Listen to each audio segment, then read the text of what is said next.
down looking, the females are kind of plain brown, the males have reddish. And the red is actually from carotenoids. They get that from their diet. So the redder it is, apparently the more the female likes it. You know, it's like nice clothes and, you know, good cars and things like that. And so they select for the males that get a brighter red. Some of them are kind of yellow, which means they didn't quite get a good enough diet. And so, you know, to the female it means, oh, well, they could be a good provider. So. What kind of bird? The house finch. Oh, yeah. Actually, I think most of the red birds, the flamingos, actually are kind of gray colored. I worked in the zoo. We had to feed the flamingos a specific formula to get them to look pink. You know, just like if you drink too much carrot juice or eat too many carrots, you'll be kind of yellow. It's a little bit like that, only a little more extreme. And once it gets fixed in the feathers, it's stuck there until they molt again. So I know in Hawaii, sometimes they can't get the carotenoids they need. They're an introduced bird there, so you can see a lot of yellow house finches there. And occasionally here you can see that as well. So kind of interesting. There goes one right there. They have a pretty little kind of warbly song too. So the finches in general, you know, we have the lesser goldfinch, the American goldfinch, and then the house finches, and purple finches is another one. So this is called Grimes Pond. Well, actually, this isn't. The one over there is called Grimes Pond. This is probably, they call it Volkswagen Pond. There was a Volkswagen bus in here. So, but these were probably dug out, you know, maybe for gravel or something like that is why these two ponds are here. It's usually permanent water, depending on how dry it gets in the summertime. There are some, you know, some dragonflies over there. We'll go actually over to the other ones, which will probably have more since our time is limited. But if you come out here on your own, you can cut through here to get down there. You can go down that little side road to get down there. There's all kinds of ways you can get down there. But you're brave. Yeah.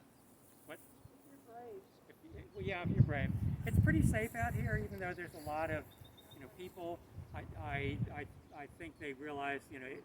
It's one thing to camp somewhere, it's another thing to mess with other people. I think that definitely involves getting arrested and some legal problems. So, yeah, if you're a single female, I would be a little bit more concerned.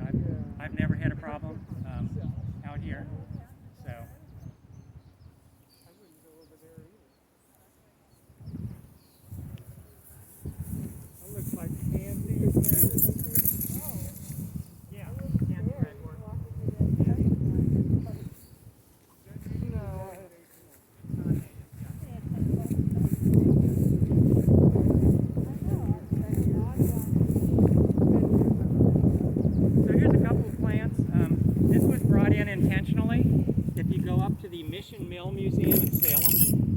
They actually use this, they put it on a, and I don't know the terms, a spindle, a stick.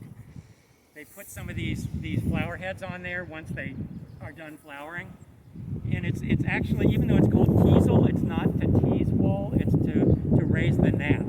After everything is done when you make wool, you want to raise the nap on it to make it fluffier so it'll hold air better and keep you warmer. And so the last step is using this, and so they actually brought in a couple of varieties. It's not this variety that they use. Up there they have a variety that's bigger and not quite as spiky. But it's interesting to see that this was intentionally brought in. But you can see it takes over. And it's kind of cool. It starts flowering in the middle, and then it gets these two lines kind of up this way as it flowers. So it's interesting. It can, you know, kind of form these dent stands, so it's maybe not the best thing to have here. But it also provides nectar for stuff. There's a place out in West Eugene on K.R. Nielsen Road that gets monarchs. Used to get monarchs, hardly any monarchs the last 2 years, but it was the only nectar source. I was actually watching a monarch nectar for about an hour on just teasel. So it provides some benefit. The other one is the yellow one out here. Laura's still chasing stuff here. How's it going, Laura? They're just too fast for me. Yeah. But you're getting exercise, so that's that. So this is called tansy ragwort. When I moved here 40 years ago, it was dense in a lot of the fields. It's toxic to livestock. It's not the choice thing that they eat, but later in the summer sometimes they'll eat it. And it causes like liver damage, kidney damage, things like that. So it's not very welcome.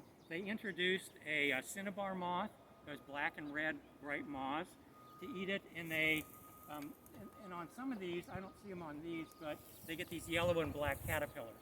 And here again, yellow and black, red and black, warning colors, because there's some toxic stuff in here, and so it warns birds not to eat it, that they're going to taste bitter and not really be that digestible. It sort of worked. There isn't nearly as much tansy ragwort. It kind of goes through cycles. Some years there's a lot, some years not so much. Hopefully on some of this other ones we can actually see some of the caterpillars. They're still there. They go through one life cycle and then they drop to the ground, they pupate in the ground, and they'll hatch out as moths next year. So there's also a flea beetle, I think, that feeds on the roots. So it was a sort of successful introduction of a biological control. It's also unfortunately jumped to some of the native synicias. So it's always tough when you try and not just use herbicides and do other things, but it's been somewhat successful.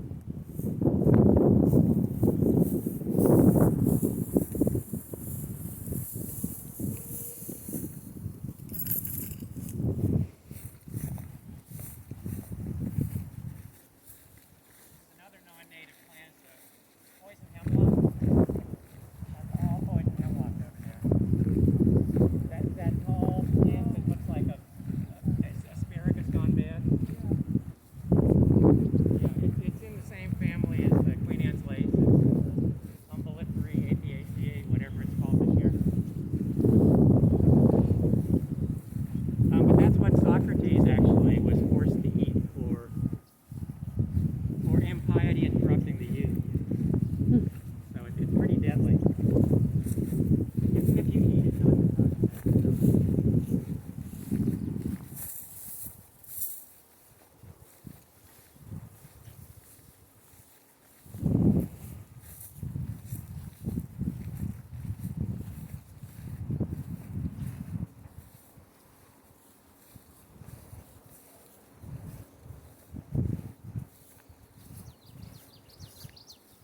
Here's this guy right here.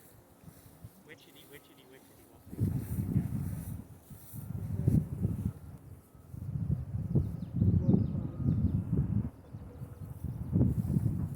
They're really common all over North America. Perfect habitat for them.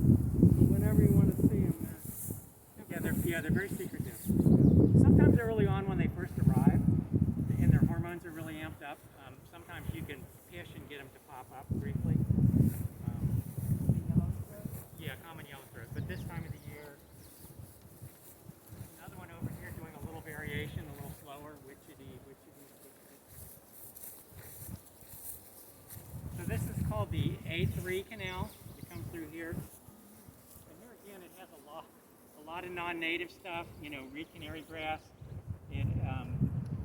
There's some yellow flag iris, but they don't really want to work with it or dig it up because there used to be some like chroming places here, some metal fabricating places.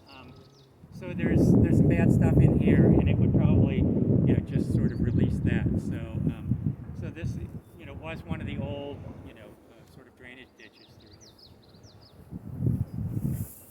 And we mentioned tarweed. This is all tarweed. You notice it grows right where people walk, where it's tromped down.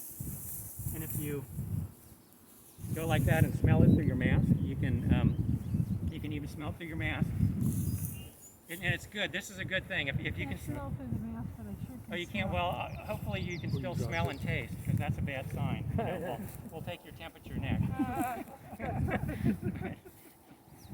You have to use some coronavirus jokes here. Yeah.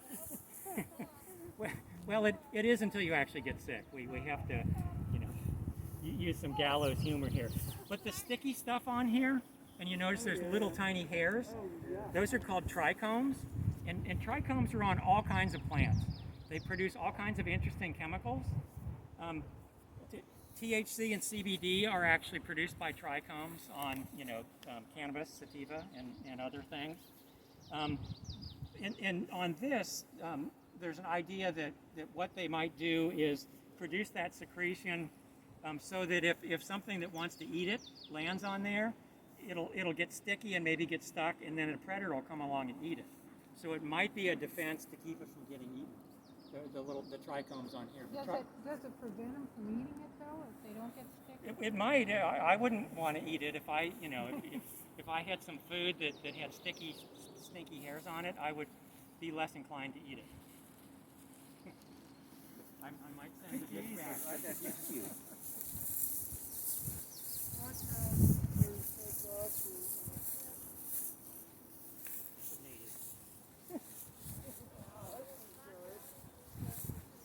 I think there are more dogs than you see in people.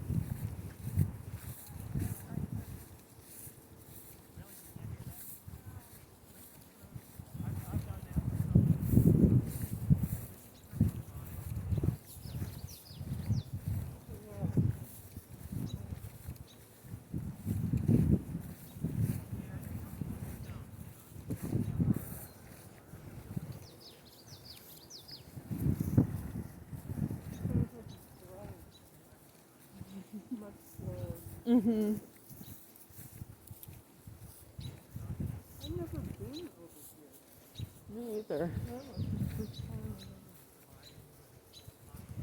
Somebody needs to pick up the trash. Mm-hmm.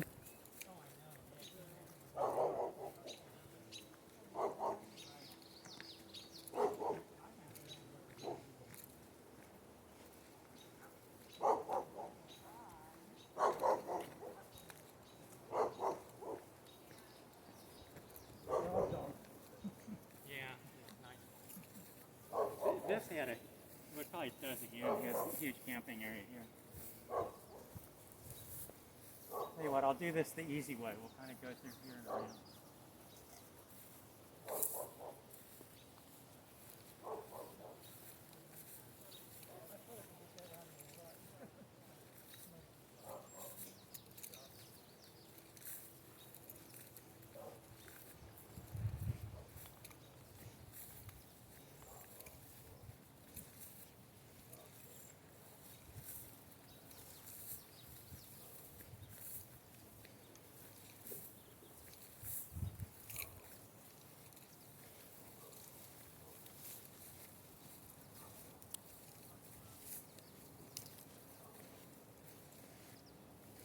How's this going?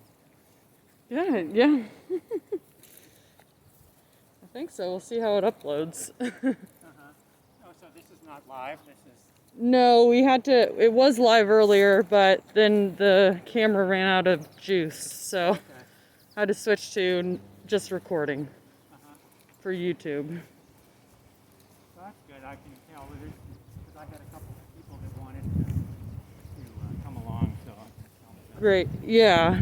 Most of it should be on YouTube. So here's some more barweed here that's just starting to open.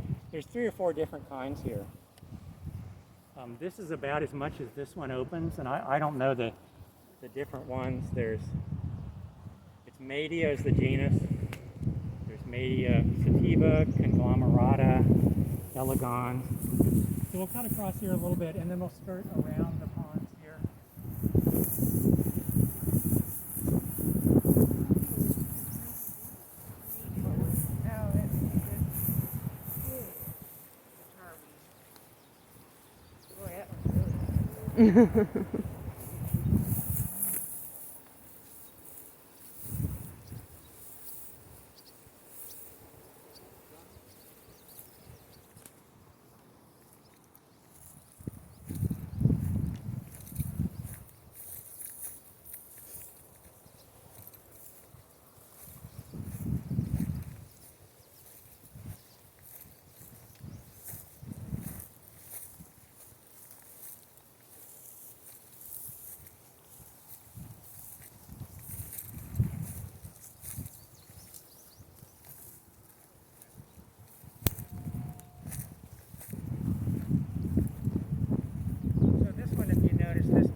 really pretty flowers. It's called Mattia elegans or elegant tarweed. It's one of the easier ones to identify. Sometimes it has the red center in it. Sometimes it doesn't, but it's big and showy. So showy tarweed or elegant tarweed, Mattia elegans. And I forget, are those native? Yeah, I think all the Mattias are. Like I said, there's 3 or 4. And the native people, the Kalapuya, would actually harvest it. Sometimes after it burns, so it wouldn't be as sticky, they would take a flat basket and a beater and collect the seeds of this. And believe it or not, if you've ever seen the seeds of this, they're very dry. They would extract an oil from it. And they would use the oil for different purposes. One was actually it's sort of like a baptism ceremony. On the 5th day, 5 is an auspicious number for Kalapuya. They would have a ceremony and they would rub it on, and that may be how they got their name. Kalapuya means rubbed on. So it's one. 5th day of the lunar cycle? No, the 5th day after they're born. Yeah. Oh, okay. Yeah, and they have 5-day celebrations for weddings, for different things. Okay. Yeah, unfortunately, there's a wonderful woman, Esther Stutzman, who has some good YouTube videos, but she usually does teachings for Nearby Nature every year, but we couldn't do it this spring. We won't do it this fall. But if you ever get a chance, you know, and particularly if you're a guide, she's just a wonderful resource to have, because she's Coos Kalapuya elder. So, she has a lot of good information, so that's why I've learned a lot of this. So here again, the meadow, Salawa meadow, is for the tarweed or sunflower. Sometimes Esther just calls these sunflowers because they look like sunflowers. They're in that family. And so right behind me, if you can hear it, and maybe you can even find it up here, is the lazuli bunting. Okay. I thought that's what it was. Yeah, that. And the swallows here are different. These are tree swallows. So we have 5 swallows. There's actually some boxes in these trees as we go by that somebody put up on one of the BLM days where you do different projects, and they have swallows in them. I've actually checked them this year. They're done with their first brood. Some are starting a second brood. There were some bluebirds actually in one of the boxes too. That's what they were specifically set up for. I didn't see any bluebirds this year, but there were some bluebirds last year. So.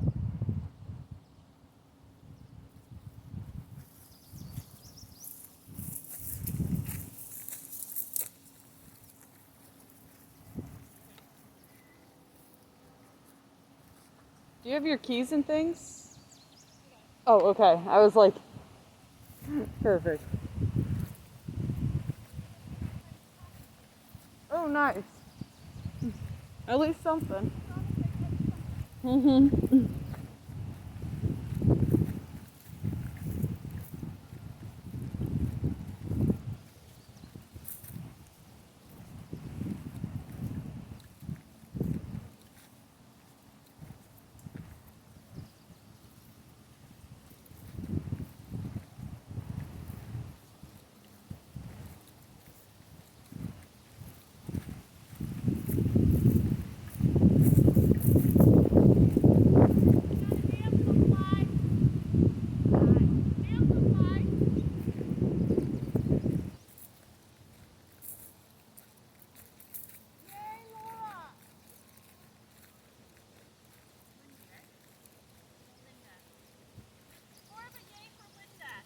Mm-hmm.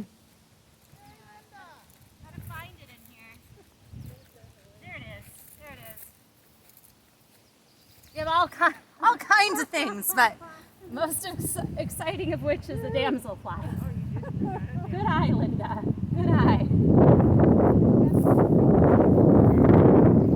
So lesson learned, dragonflies are much more difficult to catch than butterflies. How fast do dragonflies fly, Rick? Good question. 30. 30 to 40? Yeah. Okay. Well, Although with the tailwind, some of them migrate. They actually go like from India to Africa. There's one wandering glider that does that. So. would you like to do the honors? I don't know if you'd like to bring them out of the net. Yeah. Maybe I'll put him in a I jar. have a lot of other things in this net too. that we could talk about, from native bees to grasshoppers to other little flying and hopping things. Right here. Oh, well, you got it. Nice. Yeah, so I'll leave the other things in the net if you want to take a look. Okay, so unfortunately I probably can't pass this around. We'll see one thing. You know the difference between damselflies and dragonflies? Size. In general, there is some overlap, but yeah, damselflies are usually smaller. They also usually fold their wings over their back, although there are things called spread wing damselflies, just to confuse you. And I'm waiting for this guy to sit, and this is actually one of those that is a spread wing. Yeah, they also have their eyes like a hammerhead shark. There's some really cool YouTube videos too. I just watched one on dragonflies. It's called Sky Hunters. That's just incredible photography. Yeah, pretty short life cycle. Maybe 2 to 3 weeks for a damselfly. Maybe a month to 6 weeks for a dragonfly as an adult, and then they'll live in the water for the rest of the time. Is a short period for an egg, and then they hatch out into what's called a nymph. The odonates, which is the order of dragonflies and damselflies, is a really old order. So they only have a 3-stage metamorphosis. They go from egg to larva or nymph to adult. And even as nymphs in the water, they're voracious predators. And you can watch these guys. It looks real cute and harmless, but it'll fly out and catch bug after bug to eat. So yeah, these guys are pretty cool. Some are nice and blue and pretty, like this one. I can't really identify this one to species, so I might be able to using our handy dandy guide. Is it a dancer, Rick? No. Okay. Is it a bluet? Probably a bluet. Okay. Yeah. That narrows down my search. Yeah, but then you almost need like a magnifying glass to look at the It's a spread wing reproductive, the circe at the ends of the abdomen. Okay. Or a dragonfly expert like Terry Kirst. ID thing. Yeah, so. since I'm not looking at it. And Yeah, I mean, Thule bluets are probably the most common ones, and they're sort of evenly blue and black, which this one kind of looks like it is. There's some real pretty ones, spread wings, that are emerald. There's one called an emerald spread wing that's pretty common here. Says the tip of the upper appendage exhibits a round whitish node, a coruncle, which is the source of its scientific name for the Thule fluid. Thule. Thule, thank Yeah, you. Thules are, what's the common name for Thules? It's technically a sedge, although it's a rush. The Thules are the bulrushes. Yeah, are also called Thules. Yeah, there's Thule Lake. And the Thules were a really valuable plant for native people. They could actually weave mats out of it because it has this kind of spongy core that's good insulation.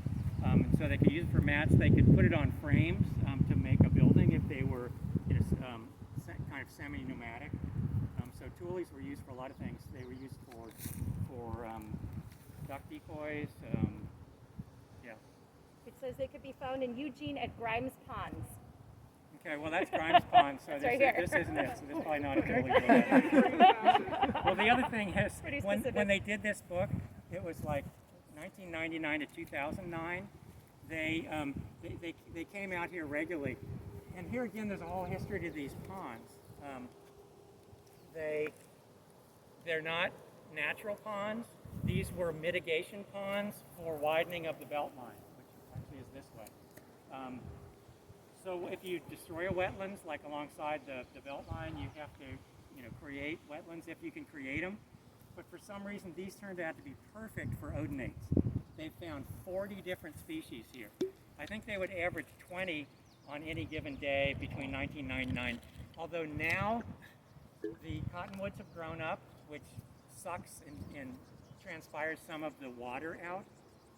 They've mowed a couple of times around here, but I think it's changed since, from 20 years ago when these ponds were brand new.